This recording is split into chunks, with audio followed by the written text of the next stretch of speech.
Bonjour tout le monde. Bienvenue sur cet événement, c'est de ce vendredi après-midi en préparation du week-end. Je voudrais en préalable, s'il vous plaît, faire le test, voir si chacun d'entre vous peut nous faire un petit retour sur la zone de chat, voir si vous recevez bien et la vidéo et le son. Donc si vous pouvez nous faire un petit message hein, pour nous dire si c'est OK. Alors moi, Claire, je reçois tout, hein, c'est bon. OK.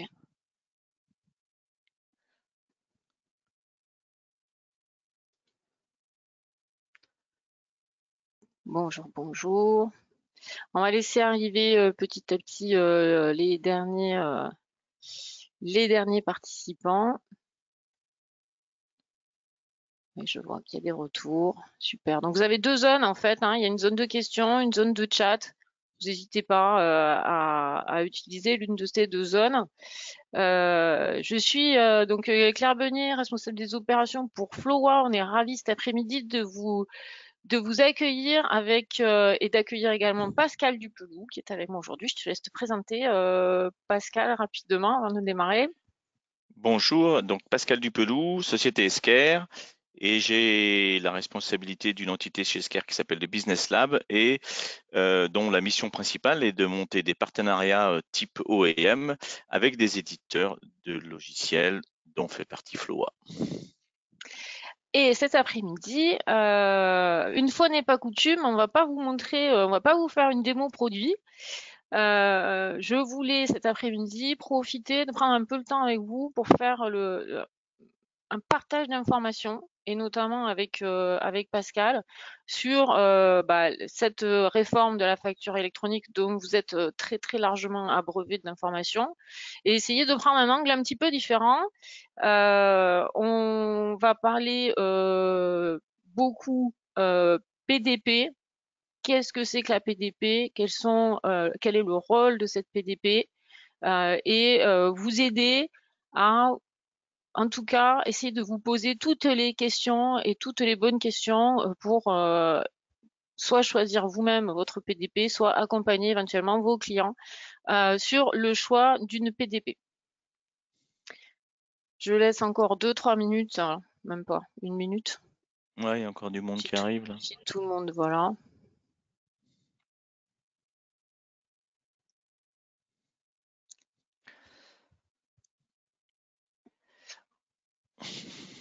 Bon, eh bien, on va y aller. De toute façon, cet événement est enregistré et je vais déjà répondre tout de suite à la première question qui va être, est-ce que le contenu va être partagé? Oui. Est-ce que la vidéo va être partagée? Oui.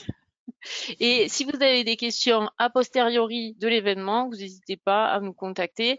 On y répondra avec plaisir. Alors, je vais démarrer mon slideshow.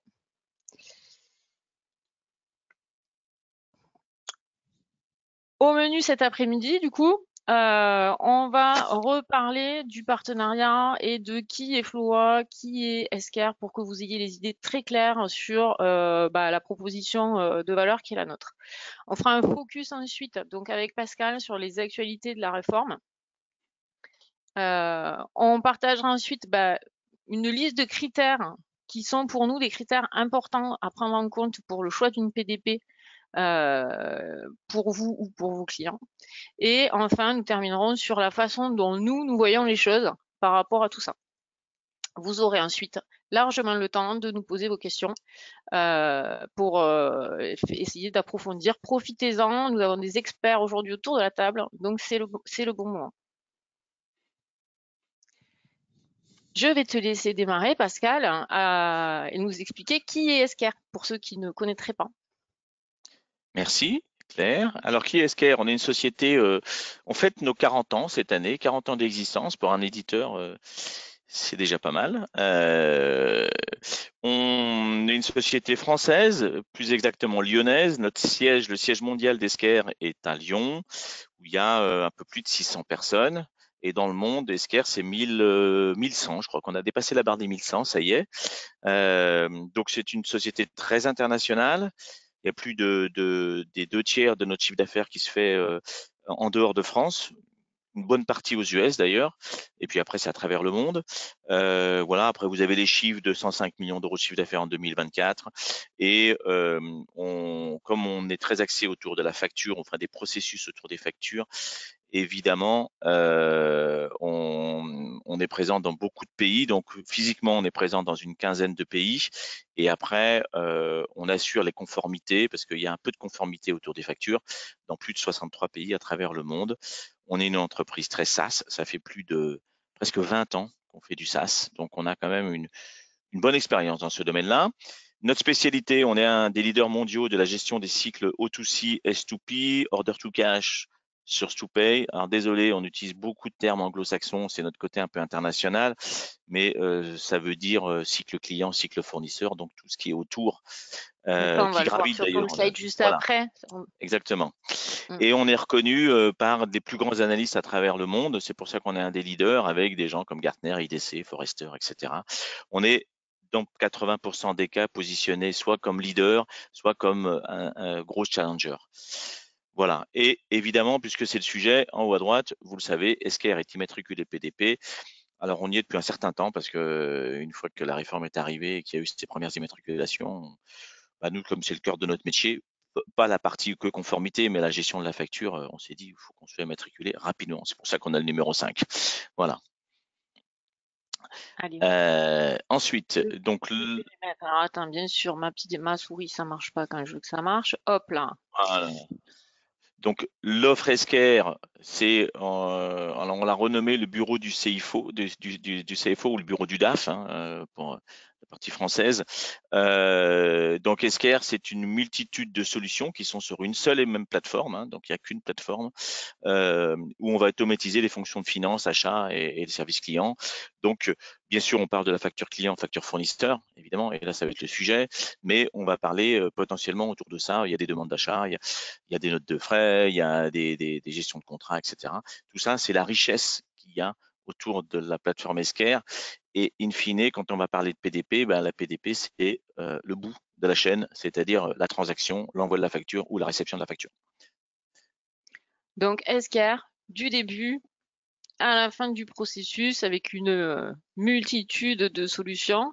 Et du coup, ça me permet d'enchaîner sur les raisons pour lesquelles on a choisi de travailler ensemble avec Pascal. Je voulais profiter en fait de vous avoir autour de la table pour repositionner le contexte qui est le nôtre entre Esker et Floa. Euh, nous avons toujours été positionnés sur les sujets de dématérialisation depuis très très longtemps, et notamment et même avec des produits très anciens que certains d'entre vous connaissent, comme TAI par exemple. Et le sujet de la facture électronique venait impacter directement notre offre TED pour la partie facture client. Donc dès 2022, au moment où sont sortis les premiers textes autour de ce sujet de la réforme de la facture électronique, nous on s'est vraiment posé la question de savoir quel allait être le futur de nos offres, hein, et nous avons pris le parti d'élargir nos offres, hein, et de nous adosser, en tout cas de rechercher un partenaire de confiance, hein, qui aurait ce label PDP, puisqu'on commençait déjà au niveau de la réforme à parler du sujet de la PDP. Et nous avons du coup démarré notre recherche pour trouver le partenaire PDP idéal. Je pense qu'on a fait le bon choix de chercher une solution PDP vu la suite qui a été donnée à la réforme. Et donc, dès février 2023, en fait, nous avons commencé à travailler avec Esker à la construction d'une nouvelle offre, en fait, de l'offre TED et Esker, qui est une offre la plus complète possible sur la partie entrant et sortant, et qui est une offre packagée à destination des PME. Donc, entre février 2023 et juillet 2023, on a construit notre offre, et dès juillet 2023, on a pu déployer notre premier client.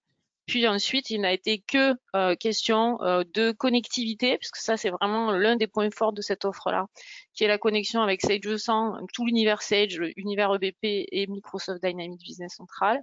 Donc, on a travaillé énormément sur les sujets de connectivité et sur l'élargissement fonctionnel de cette proposition dédiée à la PME petite ETI. Aujourd'hui, ce qu'on peut dire, mars 2025, donc entre juillet 2023, un an et demi, quoi, à peu près. On peut dire qu'on a aujourd'hui enfin, pas loin de 60 clients qui sont onboardés sur cette offre-là et en production, et une douzaine de distributeurs qui nous font confiance et qui nous accompagnent sur ce projet-là. On a une roadmap en fait qui est plutôt ambitieuse sur ce périmètre-là. Je vais du coup avancer sur le panorama de l'offre TED et SCAR pour que vous ayez aussi les idées claires sur le périmètre que l'on couvre aujourd'hui avec cette offre-là. Donc sur toute, alors je sais pas si vous voyez ma souris quand je passe sur l'écran, Si, mais c'est bon. c'est bon. Donc du coup, si vous Ouais, voyez ouais. sur toute cette partie-là, en fait, là vous avez vraiment la valeur ajoutée de TED et Flowa sur cette offre packagée avec Escar. Donc on va couvrir tout ce qui est sujet lié à la connectivité. Donc là, vous avez tous les ERP qu'on a aujourd'hui connectés et on est en train de travailler sur des points d'entrée plus génériques pour essayer d'élargir encore le périmètre de connexion qui sera le nôtre à l'avenir. Vous avez toute l'agilité de TED. Certains d'entre vous connaissent bien TED, donc vous savez comment sont conçus les écrans de paramétrage. Donc on a simplifié le paramétrage d'une offre aussi complexe que l'offre d'Esquire au travers d'un assistant de paramétrage qui permet de déployer très très très rapidement un environnement Esquire prêt à l'emploi pour faire du traitement de factures clients ou de factures fournisseurs. Côté droit, donc là vous avez tous les Juste une petite services chose, aujourd'hui. Claire, Vas-y. pour un petit éclaircissement au niveau des connexions des éditeurs, MDBC étant Microsoft Dynamics Microsoft Dynamics Business, Business Business Central. Central. Voilà. C'est tellement long qu'on cherchait un moyen de rentrer ça dans des petites lettres. Ouais, c'est pas mal. Donc, du coup, je reprends. Donc, tout ce côté-là, c'est ce qui côté TED. Est-ce que vous connaissez déjà de TED? Il y a aussi tous les outils de maintenance, de supervision, de traçabilité, suivi des flux, etc. Donc, tout ça, c'est la partie notre part de l'expertise dans la construction de cette offre. Et sur le côté droit, vous avez tous les services aujourd'hui que l'on propose aux clients utilisateurs de TEDSK. Donc, vous avez depuis le début, en fait, le sujet de la facture fournisseur. Ça a été le premier point qu'on a mis à disposition et qui a été suivi depuis quelques semaines, mois maintenant, par le sujet de la facture client. Donc, on a déjà aujourd'hui dans notre périmètre disponible facture fournisseur, facture client, et également le sujet du traitement des demandes d'achat avec les workflows de demande d'achat directement liés au module de facture fournisseur. Avec ces Avec notions de rapprochement entre la commande, le BL et la facture, ce qui est un point Exactement. non Donc négligeable. tout le flux de bout en bout, je fais ma demande d'achat et ça va jusqu'à la validation de ma facture.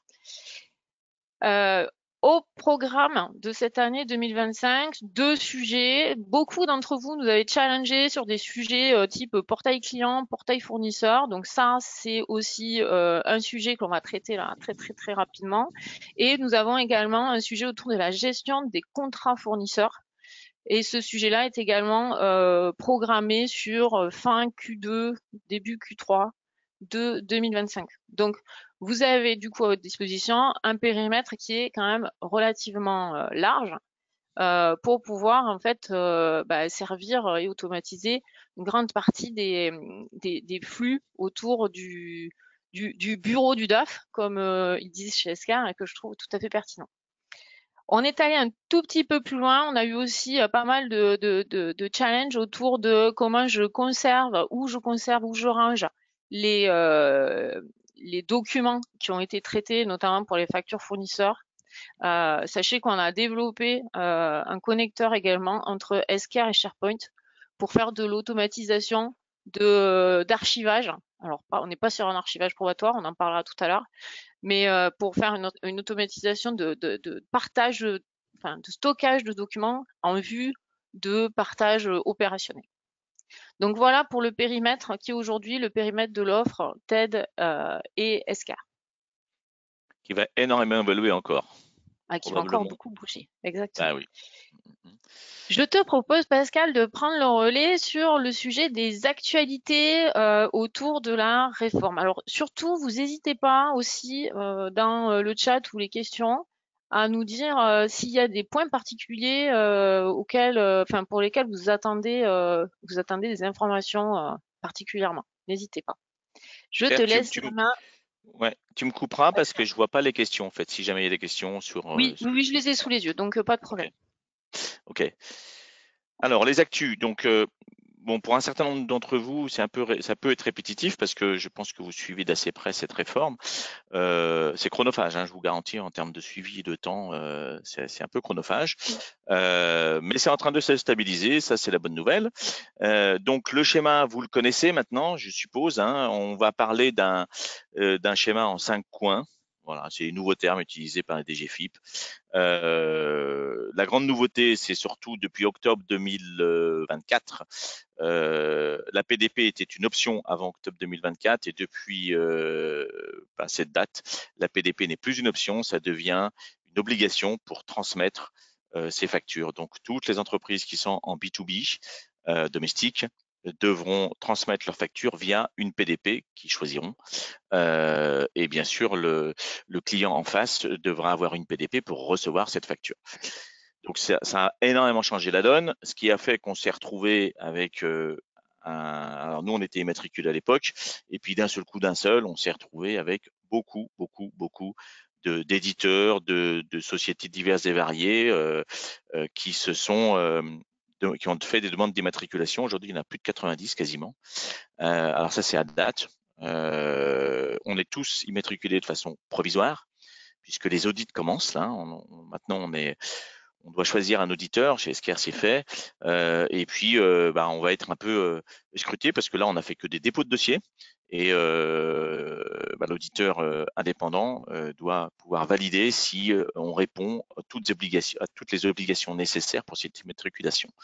Et ça, on verra, c'est pour la fin de l'année. Oui, on a Euh, le calendrier juste après, donc on pourra voilà. regarder ça.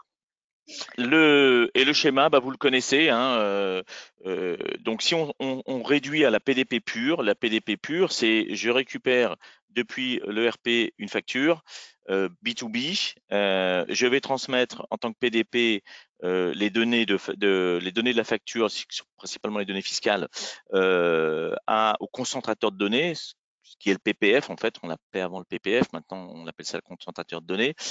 Et puis, bien sûr, je vais transmettre la facture en tant que PDP à la PDP de mon client pour que lui l'intègre dans l'ERP, dans son ERP. Donc, ça va faire uniquement ça, c'est déjà pas mal, hein, avec le suivi du cycle de vie de la facture. Et puis en parallèle, il y a d'autres flux qui sont les flux hors réforme, donc l'international, le B2C, donc des flux vers les particuliers, et puis les non assujettis de façon générale, les non assujettis à la réforme, qui eux ne transiteront pas par la PDP. Par contre, la PDP sera en charge de récupérer toutes les données de TVA et données fiscales, on va dire, de la facture pour les transmettre là sur un format structuré et normalisé au concentrateur de données.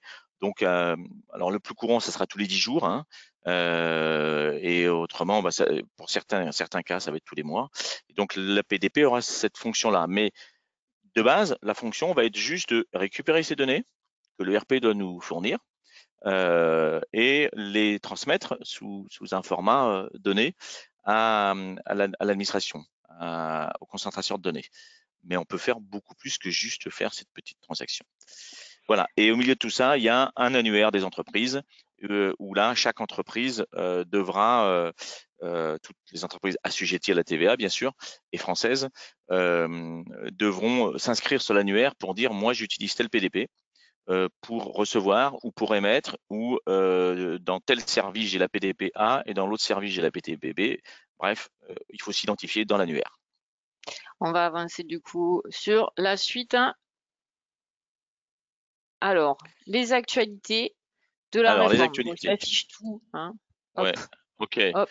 Donc, Euh, bon, comme vous le savez, cette réforme, elle est assez ancienne. La DGFiP et la IFE, qui sont les organismes d'État, on va dire entre guillemets, un peu vulgairement, ont pondu cette réforme avec plein d'idées. Et puis, on s'aperçoit qu'il y a pas mal de trous dans la raquette. Donc, ils ont décidé de mettre en place les commissions AFNOR, donc un organisme un peu plus indépendant, pour normaliser un certain nombre de choses dont on fait. Donc il y a des 5 groupes de travail qui ont été mis en place. La normalisation des factures avec leur cycle de vie, des différents cas d'usage. Cas d'usage, il y en a 36, donc les cas d'usage pour la facture et les cas d'usage pour le e-reporting.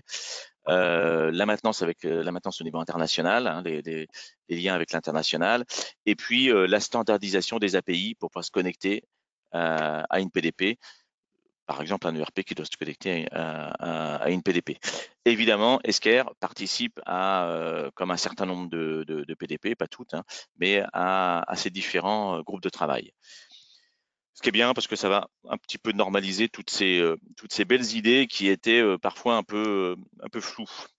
L'autre grande nouvelle, c'est la France qui devient autorité PayPal, ce qui veut dire qu'il y a de très fortes probabilités que les échanges inter-PDP, donc pour les envois de factures, passeront par le réseau PayPal. Ce qui est une très très bonne nouvelle parce que Ça ça standardise, facilitera. quoi. Ça standardise, voilà, Ça va standardiser les échanges et vous faciliter la tâche dans l'établissement de la communication. exactement. Donc ça, c'est une très bonne nouvelle. C'est pas une bonne nouvelle pour les PDP qui sont des EDI au départ, puisque le principe de l'EDI, c'est chacun fait son format et il y a 15 normes différentes. Voilà. Là, on va essayer de tout normaliser. Pour nous, c'est une très bonne nouvelle. Ça facilitera les échanges. Et bien sûr, Esker a une expérience sur PayPal depuis des années déjà, puisqu'on utilise ce réseau-là. Nous, on est Access Point PayPal et on utilise ce réseau déjà dans d'autres pays, puisque en Allemagne, en Belgique, PayPal est bien présent. La France est un peu en retard sur ce sujet-là. Voilà, donc on peut dire qu'on a une bonne expérience dessus. Ensuite, il y a l'ouverture du service de l'annuaire, qui est, ça y est Oui. en production. Les tests ont commencé. Voilà, donc Esker participe à ces tests, on a fait partie de la première vague. Ce qu'on sait, c'est qu'il y aura, pour s'inscrire dans l'annuaire, l'entreprise, lorsqu'elle voudra déclarer sa PDP, il y aura une obligation de demander un consentement formel Mais du coup, de ça m'amène à l'entreprise. une question, Pascal, excuse-moi, je te coupe, mais c'est une question qu'on nous a déjà posée, c'est est-ce que je peux avoir plusieurs PDP? Oui, on peut avoir plusieurs PDP. Il n'y a pas de Alors, je limite. peux déclarer plusieurs PDP. Oui. Je suis Après, pas obligée de n'avoir qu'une seule PDP. pas du tout. On n'est pas D'accord. obligé. D'ailleurs, la tendance, il y a une certaine forme de tendance en fonction de la taille des entreprises. Alors, ça va être surtout le cas pour les grosses entreprises, mais souvent les PDP facture client et les PDP facture achat sont potentiellement différents parce que c'est deux ERP différents. Vous avez un ERP de finance, puis un ERP métier qui va gérer la partie métier facturation. Et potentiellement, on peut se mettre sur deux PDP différentes. Bien sûr, ce n'est pas une obligation, mais dans les grands groupes, ça peut arriver. Donc, c'est totalement libre et vous pouvez avoir plusieurs PDP en sortant, plusieurs PDP en entrant. Voilà, il n'y a pas de limite. Ensuite, Et le alors, il y a report. le dernier point, le point Voilà. chaud, qui est est-ce que cette réforme va être reportée ou pas? Eh bien, en effet, on en a parlé. Il y a eu un amendement qui a été déposé par un certain nombre de députés pour reporter cette réforme, parce que oui, ça fait des bouleversements, oui, ça change les habitudes, peut-être certaines entreprises sont pas prêtes. Eh ben non, cette réforme a été euh, créée pour adopter la réforme et bien confirmer que les dates ne seront pas repoussées. Et d'ailleurs, là, on affiche cet amendement. Vous voyez le résultat au niveau de l'Assemblée nationale. C'est plus que la majorité, puisqu'il y a eu sur 84 votants, enfin, ouais, il y en a eu 70 exprimés, il y en a 48 qui étaient pour. Donc c'est une très forte majorité. Il y a une grosse pression maintenant des acteurs comme nous, des PDP, mais même d'un certain nombre d'entreprises qui ont travaillé d'arrache-pied sur cette réforme. Et on se dit, maintenant, arrêtons de repousser, il faut que ça démarre. Ok, donc le calendrier est maintenu. Donc le calendrier est maintenu. Donc là, on est en plein dedans. On est dans les tests de l'annuaire, donc ça se fait par vague. Alors Esker faisait partie de la première vague, donc nous on l'a passé. Voilà, des tests de connexion à l'annuaire qui a été mis à disposition. Ça va durer jusqu'au mois de mai. À partir de juin, l'annuaire sera plus en mode test, il sera ouvert officiellement. Donc ça, c'est la DGFiP, c'est les services de l'État qui vont mettre toutes les entreprises assujetties à la TVA dans l'annuaire. Ce ne sera pas à vous de le faire, vous serez toutes présentes, toutes les entreprises qui sont assujetties. Après, il restera à aller inscrire sa PDP dans l'annuaire. Ça, c'est pour juin 2025. À partir d'octobre 2025, le fameux concentrateur ou le PPF, il sera en phase de test et de qualification avec les PDP, ce qui va nous permettre de nous amener à fin 2025. Comme les PDP seront raccordés au concentrateur, ça sera la dernière touche, on va dire, pour obtenir l'immatriculation définitive des PDP.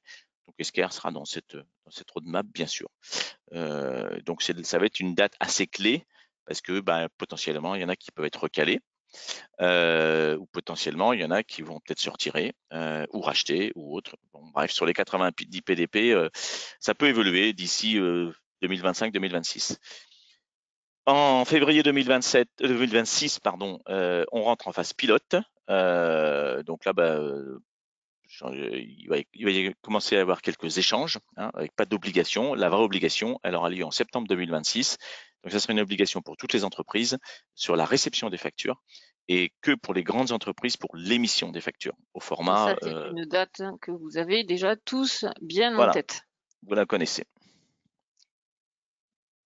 Je voulais qu'on prenne le temps tous les deux aussi là de faire un focus sur le sujet de l'archivage probatoire parce que c'est des questions aussi qu'on nous pose très très souvent. Qu'en est-il, Pascal, des PDP et de l'archivage probatoire? Alors, oui, dans l'immatriculation, on ne nous impose pas alors, il y a eu des allers-retours, hein. À un moment, ça a été imposé, mais aujourd'hui, ça n'est plus imposé. On n'est pas obligé de intégrer l'archivage dans la PDP. Ce n'est pas une obligation. Par contre,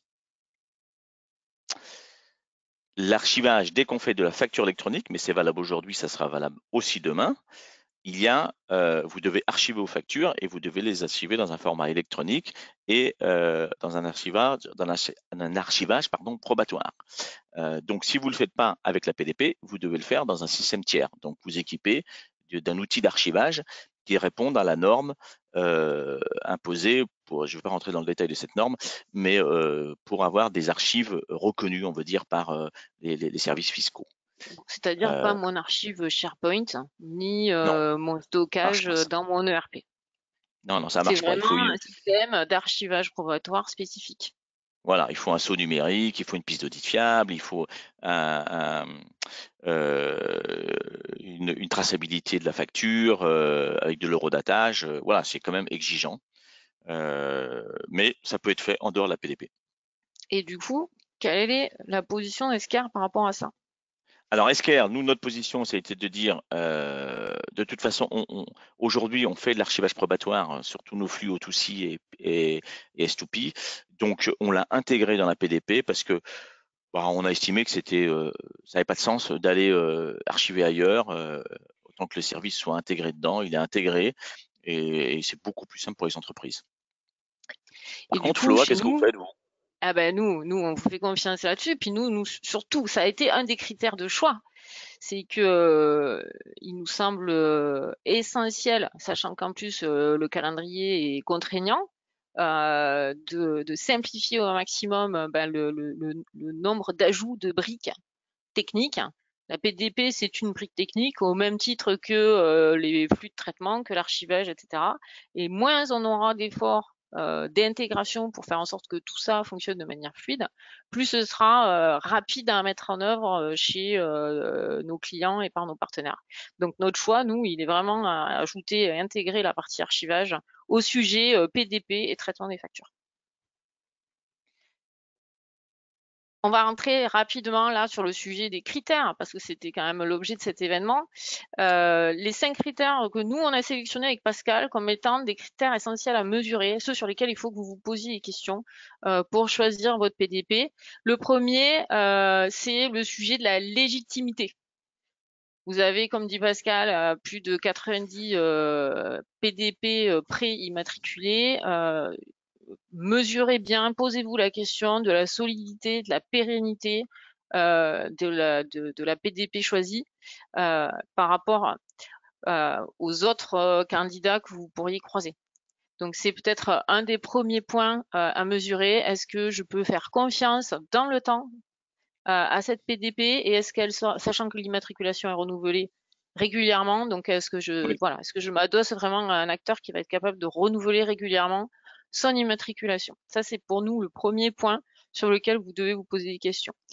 Le second point sur lequel il faut se poser des questions, moi je trouve que c'est un point qui est assez important parce qu'on croise énormément de situations comme ça, c'est le sujet de la conformité. Alors la conformité en France, ça va être OK pour toutes les PDP. Le sujet, c'est aussi la conformité à l'international. En fait, le sujet de la facture électronique, c'est vraiment une tendance au niveau européen et au niveau mondial. Pour tous ceux qui se posent la question d'élargir peut-être leur marché demain à nos voisins européens, par exemple, posez-vous bien la question au moment du choix de votre PDP, de sa capacité à vous accompagner dans la transmission des flux à l'international. Aujourd'hui, moi, je dirais que plus de la moitié, voire même peut-être plus encore, mais au moins la moitié des dossiers sur lesquels on travaille sont des dossiers qui contiennent peut-être une toute partie de flux vers la Belgique, l'Italie, l'Allemagne, mais malgré tout, une partie de flux qui nécessite d'être automatisée. Et ça, c'est un sujet que vous devez anticiper et voir comment vous vous projetez demain également. Ne vous contraignez pas. C'est surtout qu'il y a le projet VIDA de l'Union européenne. Alors, c'est vrai que c'est pour 2035. Quelques doutes sur les dates. Hein. Est-ce que ça va être 35, 40? Mais en tout cas, il est inscrit. Et ce projet VIDA, bah, c'est pour ça que la facture électronique s'est développée et que tous les États européens se mettent à mettre en place des plateformes euh, dites gouvernementales, entre guillemets, pour contrôler les flux. Alors aujourd'hui, ça part un peu dans tous les sens, c'est-à-dire que chaque pays fait comme bon lui semble, avec ses normes à lui. Se posera la question, c'est vrai à un moment ou à un autre, de toute cette interopérabilité entre je suis français, je facture en Italie. Aujourd'hui, je suis français, je facture en Italie. Bah, L'Italie, ils sont déjà prêts pour la facture électronique via leur plateforme gouvernementale. Il n'y a pas de connexion entre les deux, c'est deux systèmes différents. Mais potentiellement, ça va s'aligner à un moment ou à un autre. Donc, ça veut dire que l'Europe est compliquée. Et donc, ce côté international, est hyper important parce qu'il faut avoir un acteur qui soit capable de traiter toute cette complexité qui est voilà, due à l'essence même de l'Europe où chaque pays fait un peu comme il veut, mais suit une réglementation générale en tout cas. Troisième point, c'est la couverture fonctionnelle. Il y a le sujet de la conformité. On est en train là d'avoir une contrainte légale. Est-ce que je fais de cette contrainte une opportunité? C'est souvent un bon axe de réflexion. Il faut se poser le sujet de la couverture fonctionnelle, on va dire par rapport à vos usages et vos besoins. Est-ce que vous faites du B2B, du B2C, du B2J? Est-ce que la PTP que vous choisissez, elle est capable de traiter tous les flux dont vous avez besoin? Est-ce que vous travaillez sur du domestique ou sur de l'international? Ça, c'est ce qu'on vient de dire juste avant, mais c'est vraiment un sujet important sur le choix de votre PDP. Et aussi, vous avez vu tout à l'heure, on a beaucoup de fonctionnels que l'on peut ajouter autour du sujet de traitement de la facture fournisseur. Et je racontais à Pascal ce matin, nous, l'expérience que l'on a aujourd'hui, c'est que très souvent, quand on commence à parler de facture électronique, hein, ben, on tire une ficelle, on a souvent beaucoup d'autres sujets d'automatisation qui émergent au moment de la réflexion sur le sujet de la facture électronique. Alors, il y a effectivement la contrainte de la mise en conformité, ça c'est un point, mais généralement, ça ouvre beaucoup d'autres questions autour, et notamment des questions qui permettent d'automatiser les processus et de faciliter la vie des collaborateurs au sein de l'entreprise, d'essayer d'optimiser tout ça. Et c'est là qu'il faut que vous regardiez ce que la PDP vous propose au-delà du simple socle, enfin, qui est pas simple, hein, mais du socle réglementaire. Tu as tout à fait raison, Claire, d'insister sur ce point. C'est une obligation réglementaire qui va arriver. Soit vous le voyez comme une contrainte, parce que il va y avoir des changements d'habitude, des achats de nouveaux systèmes, des mises en conformité, bref, comme une contrainte que l'État c'est pertinemment nous imposer, soit bah, vous utilisez cette réforme pour en faire un bénéfice et bah, optimiser et automatiser vos flux entrants et sortants en profitant de cette réforme. Et je pense que le vrai secret, il va être là. C'est utiliser cette réforme pour faire évoluer vos systèmes et gagner en gain de productivité et en contrôle sur l'ensemble de vos flux factures clients et fournisseurs. Un point qui nous tient à cœur particulièrement, c'est le sujet de l'intégration. La PDP que vous allez choisir, il vous faut évaluer quel va être l'effort pour qu'elle soit opérationnelle et intégrée à vos solutions. Est-ce que votre SI est bien cartographié? Est-ce que vous avez une seule application ou un seul éditeur pour gérer aussi bien votre gestion commerciale que votre compta, ou est-ce que vous êtes multi-éditeur, etc. Tout ça, ça va vous permettre de voir quel va être l'effort à fournir pour que la PDP qui va vous servir soit la plus intégrée possible à vos processus. Et c'est les niveaux d'automatisation et le niveau d'intégration que vous attendez qui va être déterminant pour le choix de votre PDP. Et le dernier point sur lequel on voulait échanger, c'est le sujet du modèle économique. Vous avez aujourd'hui, donc parmi toutes les PDP qui prennent la parole sur le sujet de la facture électronique, alors je dis PDP, mais aussi éditeur de solutions, hein, d'une manière plus large, beaucoup de modèles économiques différents qui se présentent, qui vont d'un affichage de gratuité jusqu'à des coûts par pack de volume de factures traitées ou des coûts unitaires de factures traitées. Il vous faut faire attention au sujet des coûts cachés. On parlait de l'archivage tout à l'heure, vous voyez, il y a bien là un sujet de coûts supplémentaires qui peut être un coût caché.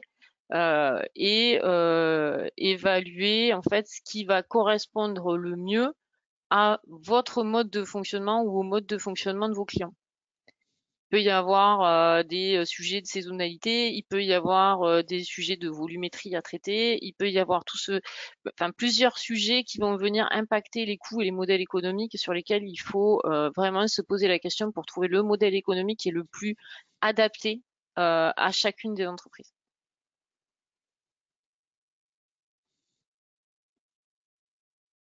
Et alors du coup, on va terminer rapidement avec Pascal sur la façon dont nous, on se positionne par rapport à ça.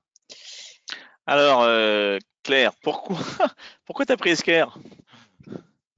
Pourquoi j'ai pris Escar? Alors, il y a plein de raisons qui font qu'on a choisi de travailler avec Escar. Et nous, on a choisi dans l'offre d'Escar la PDP Escar.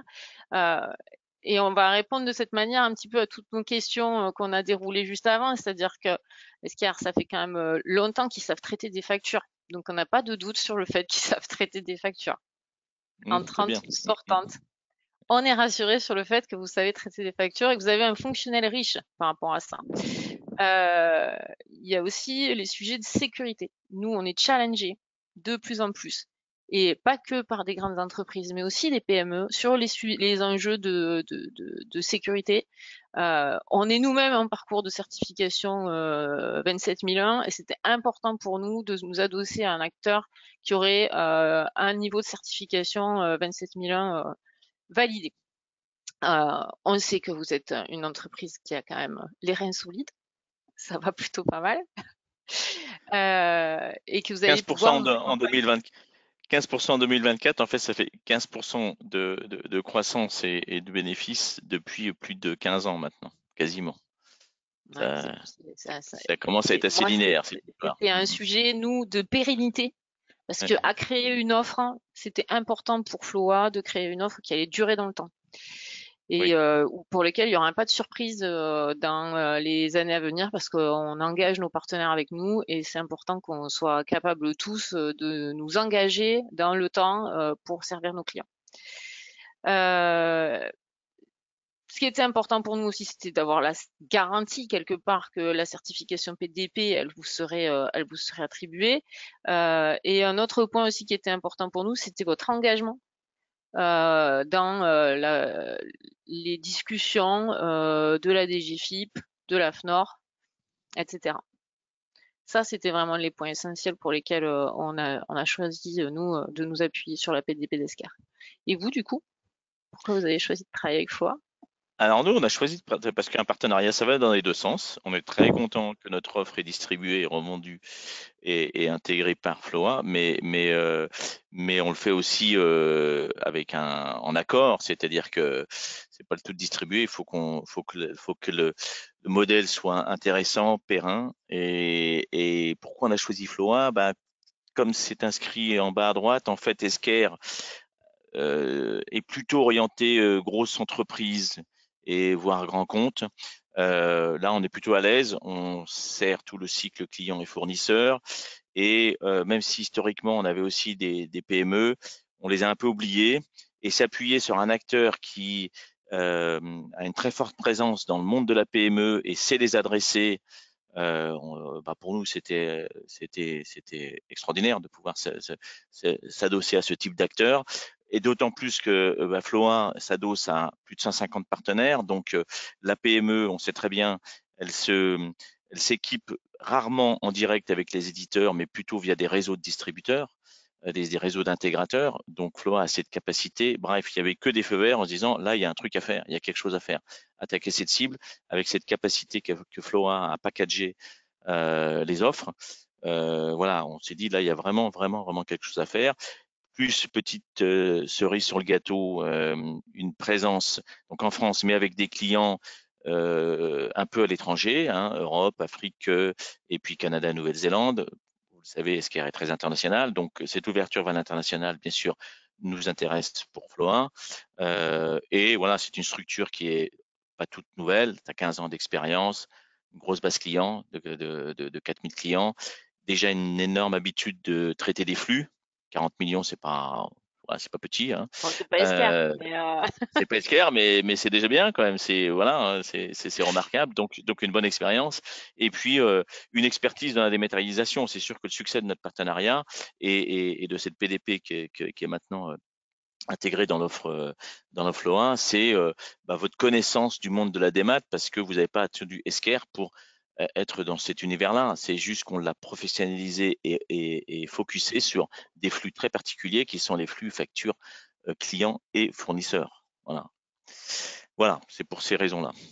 donc en fait, aujourd'hui, ce que l'on a à proposer, ce qui est l'offre TEDescar, bah, c'est une offre qui est PDP, donc dès que immatriculation complète officielle d'Escar, l'offre qui est déjà disponible aujourd'hui sera bien PDP sur un périmètre qui couvre facture client, facture fournisseur, connecté aux ERP que j'ai cités tout à l'heure, c'est-à-dire tout l'univers Sage, EBP et Microsoft Dynamics Business Central. Et c'est une Et solution donc, qui est Pennylen, disponible et Penny Lane qu'on a ajouté également ouais. récemment, oui, qui est disponible bah, immédiatement puisqu'on a déjà pas mal de clients qui l'utilisent au quotidien et du coup qui est éprouvé. On a une solution en fait qu'on peut montrer, qu'on peut tester, sur lequel on peut faire des POC et on sera ravis de vous en dire plus si jamais tout ça vous intéresse. Vous Mhm. n'hésitez pas à nous partager vos questions dans le chat. Je vais juste avancer très rapidement. Je comprends que certains puissent être frustrés de ne pas avoir vu du produit aujourd'hui puisque c'est pas vraiment dans nos habitudes de faire des séminaires informationnels, mais je vous invite hein, très fortement pour tous nos partenaires qui sont connectés aujourd'hui à vous connecter à votre espace partenaire dans lequel vous allez avoir beaucoup de contenu type vidéo, type documentation, etc. Nos équipes, elles restent aussi disponibles pour vous présenter les solutions et répondre à toutes vos questions ou vos attentes. Sinon, vous avez également notre chaîne YouTube et notre site internet sur lequel vous avez beaucoup de contenus de type vidéo ou articles de blog qui sont disponibles pour vous permettre d'en savoir plus et de découvrir un petit peu plus en détail tout le périmètre de cette offre-là. Sincèrement, allez voir les vidéos, elles sont top. Elles sont top. Même nous, Bon, après, Esker, c'est Claude hein, qui fait les vidéos, donc ouais, mais elles sont top. vous connaissez tous la voix de Claude. Exactement. Ouais. Mais c'est très Alors, instructif. Mhm. je vais faire un petit tour sur les éventuelles questions.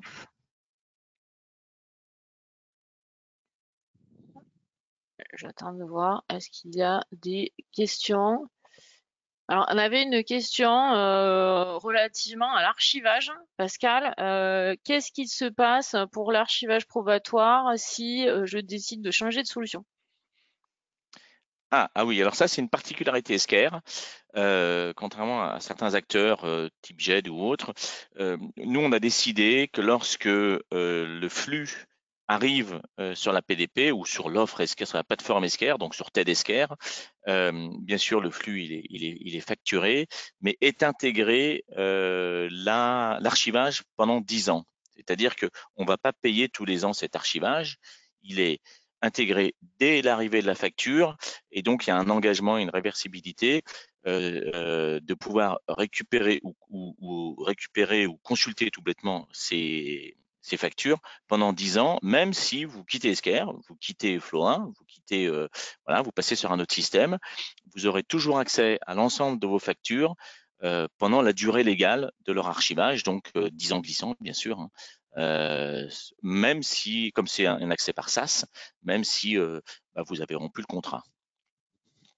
Alors, autre question sur l'archivage, que se passe-t-il? Enfin, j'archive au sein de mon ERP. Pourquoi souscrire à un service d'archivage complémentaire?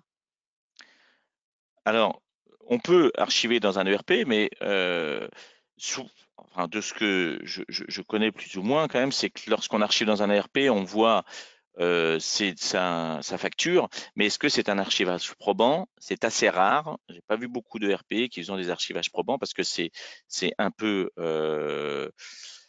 contraignant, voilà, avec la notion de la piste d'audit, avec la piste d'audit fiable, avec le saut numérique, voilà, tout ce qui va autour. Et donc, oui, on peut archiver dans l'ERP, mais dans beaucoup de cas, ça ne sera pas un archivage légal. Est-ce qu'il y a d'autres questions? Je regarde. Bon, ça fait déjà, après on arrive au terme du temps imparti. Je prendrai connaissance des autres questions en suivant. Si jamais vous n'hésitez pas à contacter en fait vos correspondants chez Flowa, que ce soit Clémence, Leïla, éventuellement Claude ou moi, pas de problème. Euh, on va vous laisser et on vous souhaite à tous un excellent week-end. Merci à tous pour votre attention. Merci beaucoup, Pascal, pour ton intervention aujourd'hui. Avec plaisir. Merci et merci pour votre attention également à tous. À Et bon très week-end. bien- à très bientôt. Bon week-end. Au revoir. Au revoir.